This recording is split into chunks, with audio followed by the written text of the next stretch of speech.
نبی کریم صلی اللہ علیہ وسلم نے فرمایا کہ اللہ تعالیٰ فرمائے گا، اے آدم علیہ السلام کہیں گے حاضر ہوں، فرما بردار ہوں اور ہر بلائی تیرے ہاتھ میں ہے۔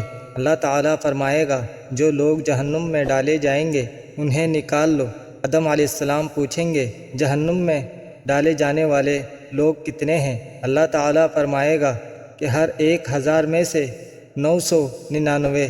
یہی وہ وقت ہوگا جب بچے غم سے بوڑھے ہو جائیں گے اور حاملہ عورتیں اپنا حمل گرا دیں گی، اور تم لوگوں کو نشے کی حالت میں دیکھو گے، حالانکہ وہ واقعی نشے کی حالت میں نہ ہوں گے بلکہ اللہ کا عذاب سخت ہوگا۔ صحابہ کو یہ بات بہت سخت معلوم ہوئی تو انہوں نے عرض کیا، یا رسول اللہ، پھر ہم میں سے وہ خوش نصیب شخص کون ہوگا؟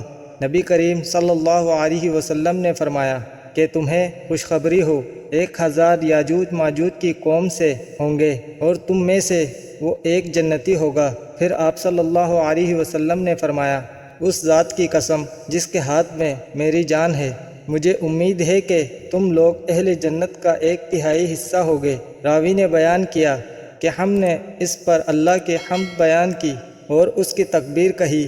پھر نبی کریم صلی اللہ علیہ وسلم نے فرمایا، اس ذات کی قسم جس کے ہاتھ میں میری جان ہے، مجھے امید ہے کہ آدھا حصہ اہل جنت کا تم لوگ ہوگے۔ تمہاری مثال دوسری امتوں کے مقابلے میں ایسی ہے جیسے کسی سیاہ بیل کے جسم پر سفید بالوں کی معمولی تعداد ہوتی ہے، یا وہ سفید داغ جو گدھے کے آگے کے پاؤں پر ہوتا ہے۔